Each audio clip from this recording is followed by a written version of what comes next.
Hello నమస్తే. ముఖ్యమంత్రి రేవంత్ రెడ్డి గారు ఈరోజు ఇంకా కొద్దిసేపట్లో 5 స్టార్ హోటల్ వేదికగా పారిశ్రామికవేత్తలను, రియల్ ఎస్టేట్ వ్యాపారులను, హోటళ్లు నడుపుకునే వాళ్ళను పిలిచిండ్రు. ఆ వేదికగా మూసీ రీజువనేషన్ ఫేజ్ 1 పేరుతో ఒక రంగుల ప్రపంచాన్ని ఆవిష్కరించబోతున్నారు. ఆ రంగుల ప్రపంచం ఏ రకంగా ఉందంటే మీరెవరు ఊహించనంతగా ఒక బాలీవుడ్ సినిమాలో, ఒక హాలీవుడ్ సినిమాలో చూపించేంత ఇంట్రెస్టింగ్గా ఏఐ జనరేటెడ్ ఫోటోలతోటి, ఏఐ జనరేటెడ్ ఇమేజెస్ తోటి మూసీ ప్రక్షాళన జరిగిన తర్వాత, మూసీ సుందరీకరణ జరిగిన తర్వాత ఈ రకంగా ఉండబోతుంది అని చూపిస్తందుకోసం ఒక ప్రయత్నం చేసిండు. ఈరోజు ఆ కార్యక్రమం ఇంకా స్టార్ట్ కాలేదు. ఆ కార్యక్రమం స్టార్ట్ కాబోతుంది. దాంట్లో ఎవరెవరిని పిలిచిండు మీరు చూస్తే పారిశ్రామికవేత్తలు, హోటలియర్స్, ఎంటర్టైన్మెంట్ ఇండస్ట్రీకి సంబంధించిన వాళ్ళు, ఎవరి ఇళ్లనైతే కూలగొట్టి, ఎవరి భూములనైతే సేకరించి మీరక్కడ ఈ తమాషా అంతా, మీరిప్పుడు చూపించే తమాషా అంతా చేస్తామని చెప్తున్నారో వాళ్ళతో ఒక్క మాట కూడా మాట్లాడకుండా ఇప్పటివరకు ముఖ్యమంత్రి గారే కాదు, కనీసం ఏ ఏరియాలో అయితే మీరు భూములు సేకరిస్తున్నారో, ఏ ఏరియాలో అయితే మీరు ఇళ్లను ఖాళీ చేయించాలనుకుంటున్నారో ఆ ఏరియాలోకి వెళ్ళి మీ ఒక్క ఎమ్మెల్యే కూడా, మీ ఒక్క మంత్రి కూడా ఎవరు కూడా వాళ్ళతో మాట్లాడలేదు. కానీ పారిశ్రామికవేత్తలకు ఒక ఊహా ప్రపంచాన్ని, ఒక మాయా ప్రపంచాన్ని చూపిస్తందుకోసం అందరూ ఈరోజు తాజ్ కృష్ణ హోటల్లో చేరిండ్రు, ఒక 5 స్టార్ హోటల్లో చేరిండ్రు, విందు వినోదాల కోసం అక్కడ చేరిండ్రు. ఈ రకంగా పారిశ్రామికవేత్తలకు తెలంగాణ రాష్ట్ర ప్రభుత్వం లాభం చేయబోతుంది. ఈ రకంగా హోటళ్లు పెట్టుకునే వాళ్లకు మూసీ నది పేరుతో మేము భూములు సేకరించి, ఇళ్లను ఖాళీ చేయించి మీకు ఆ భూములు ఇస్తాము, ఆ భూముల్లో మీరు ఏం వ్యాపారం చేసుకోగలుగుతారు, ఆ భూముల్లో మీరు ఎట్లా వ్యాపారం చేసుకోగలుగుతారు మీరు నిర్ణయించుకోండి అని చెప్పడందుకోసం ఒక ఊహా ప్రపంచాన్ని అక్కడ ముఖ్యమంత్రి గారు చూపించిండ్రు. ఈ ఊహా ప్రపంచం అంతా కూడా తప్పుల తడక, అబద్ధాల పునాదుల మీద నిర్మిస్తున్న ఊహా ప్రపంచం. మూసీ నది పేరు మీద, మూసీ ప్రక్షాళన పేరు మీద మొదటి నుంచి ముఖ్యమంత్రి గారు అబద్ధాలు చెప్తూనే వస్తున్నారు. మూసీ ప్రక్షాళన, మూసీ పునరుజ్జీవం, మూసీ సుందరీకరణ పేరేది పెట్టినా మీరు చేస్తున్నది పేద మధ్యతరగతి ప్రజల కడుపులు కొట్టి మీరు అది చేస్తున్నారు. అదొకసారి గుర్తించండి. ఈ పారిశ్రామికవేత్తలకు, ఈ హోటలియర్స్కు, ఈ ఎంటర్టైన్మెంట్ ఇండస్ట్రీ నడుపుకునే వాళ్లకు, ఈ రియల్ ఎస్టేట్ వ్యాపారులకు మీరు ఈ వేదికగా చెప్పండి ఎంతమందిని మేము డిస్ప్లేస్ చేస్తున్నామని. ఒక గెజెట్ నోటిఫికేషన్ మీరు ఇచ్చిండ్రు కదా, డిపిఆర్ లేకుండానే ఒక గెజెట్ నోటిఫికేషన్ ఇచ్చిండ్రు. ఆ గెజెట్ నోటిఫికేషన్లో మీరు ఏమన్నారు? 10,017 ఇండ్లను కూల్స్తామని గెజెట్ నోటిఫికేషన్లో చెప్పిండ్రు. ఆ గెజెట్ నోటిఫికేషన్ ఎప్పుడొచ్చింది? డిసెంబర్ 16, 2025 డిసెంబర్ 16, 2025 రోజు ఆ గెజెట్ నోటిఫికేషన్ వచ్చింది. ఆ గెజెట్ నోటిఫికేషన్లో మీరు చెప్పిండ్రు డిపిఆర్ లేకుండా ఎట్లా చెప్తారు మీరు ఇన్ని ఎకరాల భూమి మేము తీసుకుంటున్నామని, ఇన్ని ఇండ్లు మేము అక్కడి నుంచి తీసేస్తున్నామని. ఒకవైపు అసెంబ్లీలో డిపిఆర్ రావడం కోసం 18 నెలలు పడుతుంది అంటారు. డిపిఆర్ రావడం కోసం 18 నెలలు పడతామన్నారు. డిపిఆర్ఏ లేకుండా మీరు ఏ రకంగా, ఏ బేసిస్ మీద మీరు ఆ భూములను సేకరిస్తున్నారు, ఆ భూములను సేకరిస్తేందుకు నోటిఫికేషన్లు ఇస్తున్నారు, అక్కడ ఇండ్లు కట్టుకున్న వాళ్ళని, ఇళ్లలో ఉంటున్న వాళ్ళని ఏ రకంగా మీరు భయభ్రాంతులకు గురి చేస్తున్నారు? మొదటి పాయింట్. రెండోది, జనవరిలో జరిగిన శాసనసభ సమావేశాల్లో ముఖ్యమంత్రి గారు ఏడీబీ లోన్ 4,100 కోట్లు వచ్చిందని అసెంబ్లీ వేదికగా ముఖ్యమంత్రి గారు చెప్పినారు. 4,100 కోట్ల రూపాయలు మూసీకి లోన్ ఇవ్వడానికి ఏడీబీ ఒప్పుకున్నదని, ఏషియన్ డెవలప్మెంట్ బ్యాంక్ ఒప్పుకున్నదని చెప్పేసి మీరు అక్కడ చెప్పిండ్రు. కానీ ఏషియన్ డెవలప్మెంట్ బ్యాంక్, ఆ బ్యాంకు ప్రతినిధులు కూడా ఈరోజు ఈ సమావేశానికి వస్తున్నారంటున్నారు. మరి ఆ బ్యాంకు ప్రతినిధులు ఈ సమావేశంలో అయినా మాట్లాడతారా?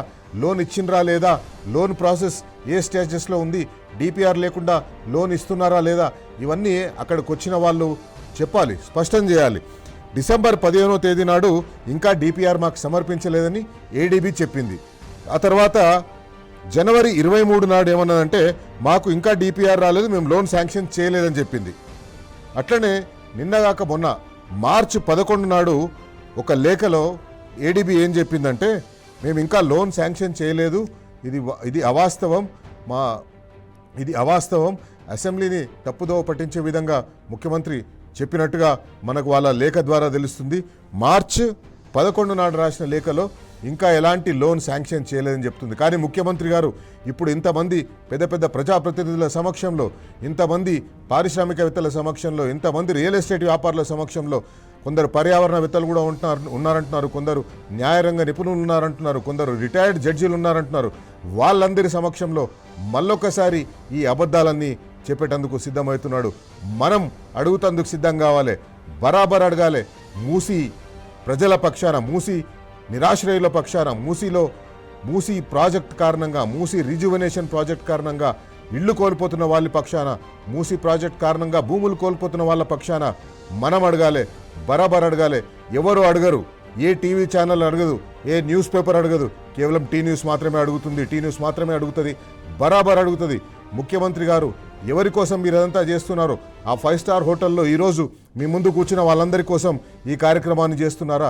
ఇక్కడ మూసీ నది నిర్వాసితులు వాళ్ళు పాపం ఈరోజు ఉదయం ఇక్కడ ఈ మీటింగ్కి వచ్చి ఎక్కడ డిస్టర్బ్ చేస్తారో అని ఈరోజు వాళ్ళను ఉదయమే హౌస్ అరెస్ట్ చేసిండ్రు, వాళ్ళ ఇంటి దగ్గర పోలీసుల పహారా పెట్టిండ్రు, వాళ్ళు ఎక్కడికి బయటికి పోకుండా చేసిండ్రు. వాళ్ళు ఆకలి లేక నిద్ర రాక, మీరు ఎప్పుడైతే ఈ ప్రాజెక్ట్ ముందుకు తీసుకొచ్చిండ్రో ఆకలి లేక నిద్ర రాక పాపం తప్పించిపోతున్నారు వాళ్ళు. ఈ కార్యక్రమాన్ని ఏ రకంగానైనా మీరు విత్డ్రా చేసుకుంటారేమో అని ప్రొటెస్ట్ చేస్తున్నారని మేధా పట్కర్, తుషార్ గాంధీ లాంటి వాళ్ళు కూడా వాళ్ళకు మద్దతు వచ్చి సపోర్ట్ చేస్తున్నారు. ఏ రకంగానైనా ఈ ప్రాజెక్ట్ని నిలువరించాలి, ఆపాలని చెప్పేసి మీరు బ్యూటిఫికేషన్ అంటున్నారు, సుందరీకరణ అంటున్నారు, రీజువెనేషన్ అంటున్నారు, పునరుజ్జీవం అంటున్నారు. ఎందుకు ఇవన్నీ? ఈ డిస్ప్లేస్మెంట్స్ లేకుండానే చేయొచ్చు. ఇప్పుడు యథాతథ స్థితి ఉన్న పరిస్థితిలోనే మీరు డిస్ప్లేస్మెంట్ లేకుండానే మీరు ఇవన్నీ చేయొచ్చు. ఈరోజు హరీష్ రావు గారు చాలా తీవ్రంగా స్పందించారు. BRS party deputy floor leader, అసెంబ్లీలో deputy floor leader Harish Rao గారు బాగా సీరియస్గా స్పందించారు. ముఖ్యమంత్రి గారు ఏ రకంగా శాసనసభను సైతం తప్పుదారి పట్టిస్తున్నారో ఆయన మొత్తం డీటెయిల్డ్గా చెప్పిండ్రు. ఆయన ఈరోజు హరీష్ రావు గారు మూసీ సుందరీకరణ పేరుతో రేవంత్ సర్కార్ ఏకంగా 10,000 ఇళ్లు కూల్చేందుకు సిద్ధమవుతుందన్నాడు. అధికారికంగా ప్రభుత్వం విడుదల చేసిన గెజెట్ నోటిఫికేషనే ఇందుకు నిదర్శనం. గత బీఆర్ఎస్ ప్రభుత్వం ఒక్క ఇల్లును టచ్ చేయకుండా సుందరీకరణ చేపట్టింది. కానీ ఇప్పుడు రేవంత్ రెడ్డి లక్షల జీవితాలను విధ్వంసానికి పూనుకుంటున్నారు. 10,000 ఇండ్లు అంటే దాదాపు 1,00,000 మంది ఉంటారు. ఒక పక్క డిపిఆర్ తయారు కాలేదంటాడు సీఎం రేవంత్. మరి డిపిఆర్ లేకుండా 10,000 ఇండ్లు కూల్చేందుకు గెజెట్ నోటిఫికేషన్ ఎట్లా ఇచ్చిందని మంత్రి హరీష్ రావు గారు నిలదీసిండ్రు. ఒకసారి హరీష్ రావు గారు ఏమన్నారు చూద్దాం. 10,017 ఇండ్లు కూలగొడతా అని చెప్పి ఇది గవర్నమెంట్ ఇచ్చిన గెజిట్ నోటిఫికేషన్. మూసీ పేరిట రేవంత్ రెడ్డి ప్రభుత్వం ఇచ్చిన గెజిట్ ఇది. 10,017 ఇండ్లు కూలగొడతాము, 3,279 ఎకరాల భూమిని సేకరిస్తాము అని ఇది రేవంత్ రెడ్డి ప్రభుత్వం ఇచ్చినటువంటి గెజిట్. 10,017 ఇండ్లు కూలగొట్టారట. 10,017 ఇండ్లు అంటే ఎన్ని లక్షల జీవితాలు కదా. ఒక 1,00,000 జీవితాల్ని కూలుస్తా అంటున్నావు నువ్వు. ఇప్పటికే హైడ్రా పేరు మీద 1,00,000 జీవితాలు కూల్చినావు. ఇప్పుడు మూసీ పేరు మీద ఇంకో 1,00,000 జీవితాలు కూల్చడానికి నువ్వు తయారైనవు. It is the government gazette, నేను చెప్తలేను. 10,017 ఇండ్లు. గాంధీ విగ్రహం పెట్టడానికి 10,017 ఇండ్లు కూల్చడం అవసరమా? మూసీ నదిని శుద్ధి చేయడానికి ఈ 10,017 ఇండ్లు కూల్చడం అవసరమా? అసలు ఏంది, నువ్వు మూసీ శుద్ధి చేస్తావా, రియల్ ఎస్టేట్ వ్యాపారం చేస్తావా? డిపిఆర్ రావడానికే 18 నెలలు పడుతుంది అని అసెంబ్లీలో నువ్వే సమాధానం చెప్పినవు. డిపిఆర్ లేకుండా ఎందుకు పేదలకు నోటీసులు ఇచ్చినావు? ఎట్లా, ఏ బేసిస్లో నోటీసులు ఇచ్చినావు? డిపిఆర్ఏ లేకుండా 10,017 ఇండ్లు కూలుస్తాము అని గెజిట్ నోటిఫికేషన్ ఎట్లా ఇచ్చినావు? వితౌట్ డిపిఆర్ నువ్వు ఈ నంబర్ ఎట్లొచ్చింది? 10,017 ఇండ్లు కూలుస్తాము అనే నంబర్ ఎట్లొచ్చింది వితౌట్ డిపిఆర్? రైట్. మూసీ సుందరీకరణ పేరుతో రేవంత్ సర్కార్ సాగిస్తున్న విధ్వంసం ఎవరి కోసం? వాస్తవానికి ఇప్పుడు మీరు పవర్ పాయింట్ ప్రజెంటేషన్లో, ముఖ్యమంత్రి ఇచ్చే పవర్ పాయింట్ ప్రజెంటేషన్లో మీరు చూస్తారు ఏం చేయబోతున్నారో అక్కడ అనేది. అక్కడ కేవలం మీ దగ్గర నుంచి తీసుకున్న భూమిని, మీ దగ్గర నుంచి తీసుకున్న ఇళ్లను మిమ్మల్ని ఖాళీ చేయించి ఆ భూములను రియల్ ఎస్టేట్ వ్యాపారులకు ఇస్తారు, ఆ భూములను ఎంటర్టైన్మెంట్ ఇండస్ట్రీ వాళ్ళకి ఇస్తారు, ఆ భూములను పారిశ్రామికవేత్తలకు ఇస్తారు. వాళ్ళందరికీ ఇచ్చి అక్కడ వాళ్ళు వ్యాపారాలు చేసుకునేటట్టుగా వాళ్లకు ఫెసిలిటేట్ చేస్తారు. వాస్తవానికి ఆ రివర్ ఎక్కడైతే మూసీ నదిని రీజువినేషన్ అంటున్నారో, మూసీ నది బ్యూటిఫికేషన్ అంటున్నారో, దాన్ని బ్యూటిఫికేషన్ చేసేందుకోసం ఈ భూములు సేకరించిన అవసరం లేదు. ఈ భూములను కేవలం వ్యాపారవేత్తల కోసం సేకరిస్తున్నారు. ఈ భూములను కేవలం రియల్ ఎస్టేట్ వ్యాపారుల కోసం సేకరిస్తున్నారు. వాళ్ళ దగ్గర నుంచి మూటలు తీసుకొని ఆ మూటల్లో సగం ఇంట్లో పెట్టుకొని ఆ మిగతా మూటల్ని ఢిల్లీ పంపించడం కోసమే ఆ భూములు మీ దగ్గర తీసుకుంటున్నారు. బఫర్ జోన్ అంటారు. బఫర్ జోన్ ఎట్లా మారుతా వచ్చిందో అనేది మూసీ నిర్వాసితులు డాక్యుమెంట్లతో సహా చూపిస్తున్నారు. మూసీ నదిని ఒక రివ్యూలెట్ అని చెప్పి అప్పుడు 9 మీటర్ల బఫర్ జోన్కి తీసుకొచ్చిండ్రు. ఆ తర్వాత దాన్ని ట్రిబ్యూటరీ అని మార్చేసిండ్రు. అంటే ప్రభుత్వం తను తోచినట్టుగా ఎప్పటికప్పుడు దాని డెఫినేషన్ని మార్చుకుంటూ పోతే, దాని ఉద్దేశాన్ని మార్చుకుంటూ పోతే అక్కడ భూములు తీసుకున్న వాళ్ళు ఏం కావాలి, అక్కడ ఇండ్లు కట్టుకున్న వాళ్ళు ఏం కావాలి. బఫర్ జోన్ ముందు రివ్యూలెట్ అని చెప్పేసి, రివ్యూలెట్ అంటే వాగు అని చెప్పి 9 మీటర్లకు పెట్టిండ్రు. ఆ తర్వాత ఏం చేసిండ్రంటే దాన్ని రివ్యూలెట్ అని తీసేసి ట్రిబ్యూటరీ అని చేసిండ్రు. ట్రిబ్యూటరీ అనేసరికి ఏమైపోయిందంటే నదికి ఉపనది. ఆ ట్రిబ్యూటరీ అని చేసేసరికి బఫర్ జోన్ 50 మీటర్స్ అయిపోయింది. ఇప్పుడు ఈ మూసీ బ్యూటిఫికేషన్లో భాగంగా ముఖ్యమంత్రి గారు దీన్ని 100 మీటర్లు చేస్తామంటారు. 100 మీటర్లు ఏ ప్రాతిపదికన చేస్తున్నారు? ఏ రిపోర్ట్ ఉంది మీ దగ్గర? ఏ హైడ్రాలజీ రిపోర్ట్ ఉంది మీ దగ్గర? ఏ రివర్ వాటర్ ఫ్లో రిపోర్ట్ ఉంది మీ దగ్గర? ఏం ఆధారం చేసుకొని మీరు అది చేస్తున్నారు? ఒకసారి హరీష్ రావు గారు దాని మీద కూడా మాట్లాడారని ఒకసారి చూద్దాం. బఫర్ ఎంత? ఒక ప్రభుత్వం బఫర్ 9 మీటర్లని ఇచ్చింది, ఒకరు 30 మీటర్లని ఇచ్చారు, ఒకసారి 50 మీటర్లని ఇచ్చారు. ఇప్పుడు రేవంత్ రెడ్డి బఫర్ 100 మీటర్లు అంటుండు. అంటే ఈ బఫర్ 100 మీటర్లు పెట్టడానికి is there any scientific study? బఫర్ని ఎలా నిర్ణయించారు 100 మీటర్లని? దీనికి ఏమైనా సైంటిఫిక్ స్టడీ ఉందా? ఉంటే ఆ స్టడీ బయట పెట్టండి, వివరాలు బయట పెట్టండి. How do you decide 100 metres? Musi ఒక దగ్గర 200-300 మీటర్లే ఉంటుంది, ఒక దగ్గర కిలోమీటర్ ఉంటుంది. నువ్వు ఎక్కడి నుంచి 100 మీటర్లు అంటున్నావు? అసలు ఆ 100 మీటర్లు ఎట్లా డిసైడ్ చేస్తావు? ఎక్కడి నుంచి డిసైడ్ చేస్తావు? ఫస్ట్ ఆఫ్ ఆల్ అసలు 9 మీటర్ల నుంచి 100 మీటర్లకు పెంచడానికి what is the scientific study? Analysis ఏందో చెప్పు, బేసిస్ ఏందో చెప్పు. అండ్ అది ఎలా కొలుస్తావు?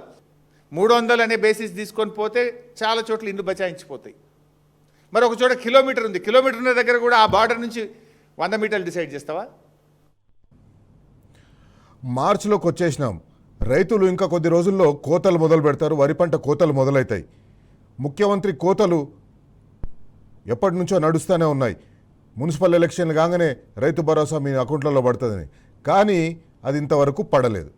కానీ మూసీ ప్రాజెక్టు విషయానికి వచ్చేసరికి 100,000 కోట్ల లోన్లు తీసుకొచ్చి పెడుతందుకోసం రెడీ అవుతున్నాడు. అసెంబ్లీ సాక్షిగానే మూసీ ప్రాజెక్టుకు లోన్ వచ్చిందని చెప్పిండు. 4,100 కోట్ల రూపాయల లోన్ ఇస్తేందుకు ఏషియన్ డెవలప్మెంట్ బ్యాంక్ అంగీకరించిందంటారు. నిన్న ఈ కార్యక్రమంలో చెప్పినట్టుగా ఏషియన్ డెవలప్మెంట్ బ్యాంక్ ఒక లోన్ ఇవ్వాలంటే దాంట్లో మొట్టమొదటిది డీటెయిల్డ్ ప్రాజెక్ట్ రిపోర్ట్ ఉండాలి. ఆ డీటెయిల్డ్ ప్రాజెక్ట్ రిపోర్ట్ తర్వాత ఎన్వైరన్మెంటల్ ఇంపాక్ట్ అసెస్మెంట్ అనేది ఒక రిపోర్ట్ ఉంటుంది. పర్యావరణవేత్తలు వాళ్ళందరూ వచ్చి ఎన్వైరన్మెంట్ మీద దీని ఇంపాక్ట్ ఏ రకంగా ఉండబోతుందని చెప్పేసి వాళ్ళు ఒక రిపోర్ట్ ఇస్తారు. రెండోది సోషల్ ఇంపాక్ట్ అసెస్మెంట్. అక్కడ ఉండే జనాల మీద దీని ఇంపాక్ట్ ఎట్లా ఉండబోతుంది అని చెప్పేసి అనేది ఒకటి ఇస్తారు. అది ఇచ్చిన తర్వాత కేంద్ర ప్రభుత్వం అవన్నీ కేంద్ర ప్రభుత్వానికి పంపిస్తే కేంద్ర ప్రభుత్వం ఓకే చేస్తే అప్పుడు ఏషియన్ డెవలప్మెంట్ బ్యాంక్ లోన్ ఇస్తుంది. కానీ ఇవన్నీ ఏవి చేయకుండానే ముఖ్యమంత్రి గారు లోన్ వచ్చేసిందని అసెంబ్లీని తప్పుదారి పట్టించారు. ఏషియన్ డెవలప్మెంట్ బ్యాంకే చాలా 2-3 సందర్భాల్లో క్లారిఫికేషన్ ఇచ్చింది, మేము ఎట్లాంటి లోను శాంక్షన్ చేయలేదని. ఈరోజు ముఖ్యమంత్రి గారి కార్యాలయం నుంచి వచ్చిన ప్రకటన ప్రకారం ఈరోజు ఈ కార్యక్రమంలో ఈ 5-స్టార్ హోటల్లో జరిగే ఈ తమాషాలో ఏషియన్ డెవలప్మెంట్ బ్యాంక్ వాళ్ళు కూడా వస్తున్నారని చెప్తున్నారు. చూద్దాం ఏషియన్ డెవలప్మెంట్ బ్యాంక్ వాళ్ళు ఏమన్నా రియాక్ట్ అవుతారా ఈ లోన్ మీద ఈ కార్యక్రమం తర్వాత మీడియా అడిగిన ప్రశ్నలకు. ఒకసారి హరీష్ రావు గారు ఈ విషయంపై ఏమన్నారో చూద్దాం.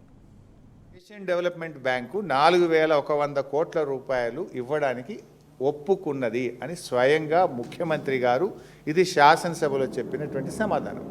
ఏషియన్ డెవలప్మెంట్ బ్యాంక్ ఏం చెప్పిందంటే ఇంకా డిపిఆర్ రాలేదు, ఇంకా మేము అనాలిసిస్ చేస్తాము, మా రూల్స్ మా పద్ధతులన్నీ పాటిస్తేనే లోన్ శాంక్షన్ చేస్తాము అని 15 డిసెంబర్ 2025 చెప్పిండ్రు. తర్వాత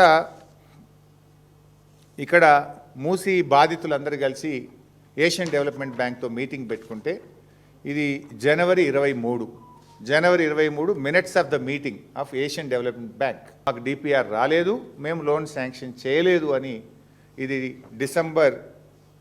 జనవరి 23, 2026 నాడు ఇది ఏడీబీ మినిట్స్. నిన్నగాక మొన్న ఏషియన్ డెవలప్మెంట్ బ్యాంక్ ఇచ్చినటువంటి లెటర్, మేము ఇంకా లోన్ శాంక్షన్ చేయలేదు, ఆ రోజు ఏదైతే ఉందో ఈరోజు కూడా అదే స్టేటస్లో ఉంది, మాకు డిపిఆర్ రాలేదు, మేము లోన్ శాంక్షన్ చేయలేదు అని నిన్నగాక మొన్న ఏషియన్ డెవలప్మెంట్ బ్యాంక్ ఇచ్చినటువంటి లెటర్. చిత్రమైనటువంటి శాసనసభలోనే లోను మంజూరు కాకపోయినా లోను మంజూరు అయిందని శాసనసభనే తప్పుదో పట్టించిన ఈ రేవంత్ రెడ్డిని ఎవరు నమ్ముతాడా? ఎట్లా నమ్మాలి? ఇక ఇదంతా ఒక పక్కనుంటే కేంద్రంలో అధికారంలో ఉన్న Bharatiya Janata Party Musi rejuvenation phase 1 మీద చేస్తున్న డ్రామా మరీ ఇంకా ఆసక్తికరంగా ఉంది. ఒక పక్క ఢిల్లీలోనేమో రాజ్నాథ్ సింగ్ గారు, డిఫెన్స్ మినిస్టర్, రక్షణ శాఖ మంత్రి రాజ్నాథ్ సింగ్ గారు రేవంత్ రెడ్డి గారు కలిసినప్పుడు ఆయనను ఆహ్వానిస్తారు ఇక్కడ Musi rejuvenation project phase 1 Gandhi Sarovar project శంకుస్థాపనకు మీరు రావాలని. కానీ డిఫెన్స్కు సంబంధించిన భూములు కూడా ఇస్తారు. కానీ ఇక్కడ బీజేపీ వాళ్ళు మాత్రం మాకు అసలు సంబంధం లేదు, ఈ మూసీ రిజువనేషన్ కాదు, మూసీ లూటిఫికేషన్ అని ఒక రకంగా ప్రచారం చేస్తుంటారు. ఒక పక్క బీజేపీ నేతలు మూసీ బ్యూటిఫికేషన్ కాదు లూటిఫికేషన్ అంటారు. కిషన్ రెడ్డి అయితే ఏకంగా మూసీ నిద్ర పేరిట ఆ మధ్య మూసీ ప్రాంతాల్లో ఇళ్లను కూల్చేసినప్పుడు మూసీ నిద్ర పేరుతోటి ఒక డ్రామా చేసిండ్రు. సీఎం రేవంత్ రెడ్డి మాత్రం ఈ ప్రాజెక్ట్ శంకుస్థాపనకు రాజ్నాథ్ సింగ్ని పిలిస్తే వీళ్ళు ఒక్క మాట మాట్లాడరు. హరీష్ రావు గారు ఏమన్నారు చూద్దాం.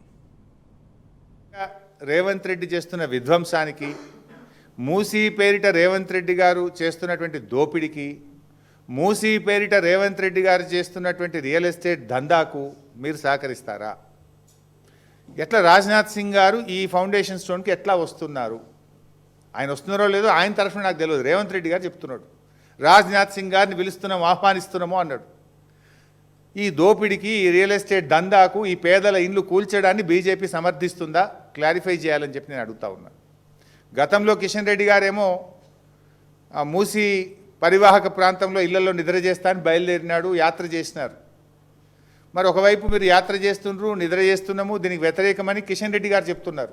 ఇంకొక వైపు రాజ్నాథ్ సింగ్ గారు దీని శంకుస్థాపనకు వస్తున్నారని ముఖ్యమంత్రి గారు చెప్తున్నారు. ఏది నిజం?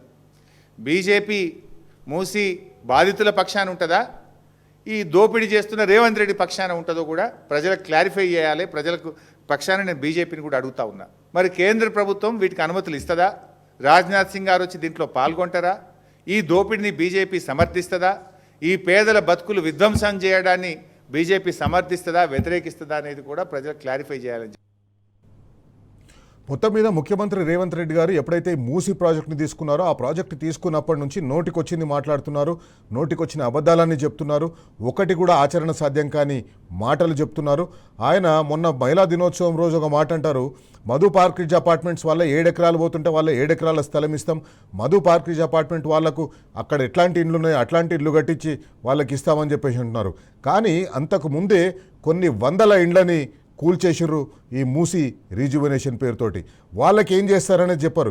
కేవలం వాళ్ళని relief and rehabilitation land acquisition చట్టం ప్రకారం వాళ్ళు చేసిన 2013లో చేసిన ల్యాండ్ అక్విజిషన్ చట్టం ప్రకారమే వాళ్ళకి ఇవ్వాల్సిన ఇవ్వకుండా కేవలం కేసీఆర్ గారు కట్టిన డబుల్ బెడ్రూమ్ ఇండ్లలో వాళ్ళను పంపించేసి అక్కడ వాళ్ళని డంప్ చేసేసి వాళ్ళకు ఒక పైసా కూడా ఇవ్వకుండా, వాళ్ళకు ట్రాన్స్పోర్ట్ ఖర్చులు కూడా ఇవ్వకుండా, చట్టంలో ఉంది వాళ్ళకు డబ్బులు ఇవ్వాలా, ట్రాన్స్పోర్ట్ ఖర్చులు ఇవ్వాలా, వాళ్ళకు భూమికి భూమి ఇవ్వాలా, ఇల్లుకి ఇల్లు ఇవ్వాలా. ఎంతమంది 18 సంవత్సరాలు పైబడ్డ వాళ్ళు ఉంటే వాళ్ళందరికీ కూడా ఒక్కొక్క ఇల్లు ఇవ్వాలని చెప్పేసి అని చెప్పిన ఆ యాక్ట్లోనే రాహుల్ గాంధీ తీసుకొచ్చిన చట్టం అది, యూపీఏ 2 తీసుకొచ్చిన చట్టం అది. ఆ చట్ట ప్రకారం ఇవ్వకుండా అడ్డగోలుగా వ్యవహరిస్తున్నారు. అందుకే ఆ పవర్ పాయింట్ ప్రజెంటేషన్ నడుస్తున్న సమయంలోనే టీ న్యూస్ బరాబర్ అడుగుతుంది. టీ న్యూస్ ముఖ్యమంత్రిని, రాహుల్ గాంధీని, కాంగ్రెస్ పార్టీని, ఈ రాష్ట్రాన్ని ఏలుతున్న మంత్రులను, అధికారులను అందరినీ బరాబర్ అడుగుతుంది. ఏం చేసేందుకోసం ఈ పనులన్నీ చేస్తున్నారు, ఎందుకు ప్రజలను ఈ రకంగా హింసిస్తున్నారు, బరాబర్ అడుగుదాం. మూసీ నదిని ప్రక్షాళన చేయాలన్నా, సుందరీకరణ చేయాలన్నా, లేదా పునరుజ్జీవింపజేయాలన్నా యథాతథ స్థితిలో చేయవచ్చు. మూసీ నది ఇప్పుడు ఎట్లా ఉందో ఎట్లా పారుతుందో ఆ పారుతున్న ప్రాంతంలోనే మీరు సుందరీకరణ చేయొచ్చు. కానీ మీరు ఇండ్లు కూలుస్తున్నారు, భూములు సేకరిస్తున్నారు. ఎవరి కోసం? 5 స్టార్ హోటల్లో ఈరోజు మీరు విందు భోజనం చేస్తున్న వాళ్ళ కోసం కాదా అని బరాబర్ అడుగుదాం. మూసీ పేరు మీద మీరు నడిపిస్తున్న తతంగమంతా అబద్ధాల పునాదుల మీద నిర్మిస్తున్నదే. లోన్ విషయంలో, డిపిఆర్ విషయంలో ఎందుకు ప్రజలను, అసెంబ్లీని తప్పుదారి పట్టిస్తున్నారు? బరాబర్ అడుగుదాం.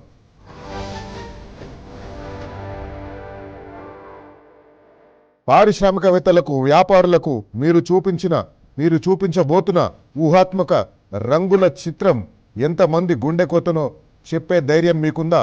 ఈరోజు మీరు పవర్ పాయింట్ ప్రజెంటేషన్ చేస్తున్నప్పుడు మేము ఇన్ని వేల ఎకరాలు సేకరిస్తందుకోసం అన్ని వేల ఎకరాల్లో ఉన్న 10,000 ఇండ్లను మేము అక్కడి నుంచి తీసేస్తున్నాం, 10,000 కుటుంబాలను అక్కడి నుంచి పంపించేస్తున్నాం, ఇదంతా మీకోసమే చేస్తున్నాం అని మీరు చెప్పే ధైర్యం మీకుందా? ఇండ్లు భూములు పోతుంటే, ఆకలి లేక, నిద్ర రాక పేద మధ్యతరగతి వాళ్ళు పడుతున్న బాధలు ఈరోజు తాజ్ కృష్ణ హోటల్లో మటన్ బిర్యానీ తింటున్న వ్యాపారవేత్తలకు, మటన్ బిర్యానీ తింటున్న ఎంటర్టైన్మెంట్ ఇండస్ట్రీ వాళ్ళకు, మటన్ బిర్యానీ తింటున్న రియల్ ఎస్టేట్ వ్యాపారులకు ఎట్లా ఒంటికి పడుతుంది? బరాబర్ అడుగుదాం.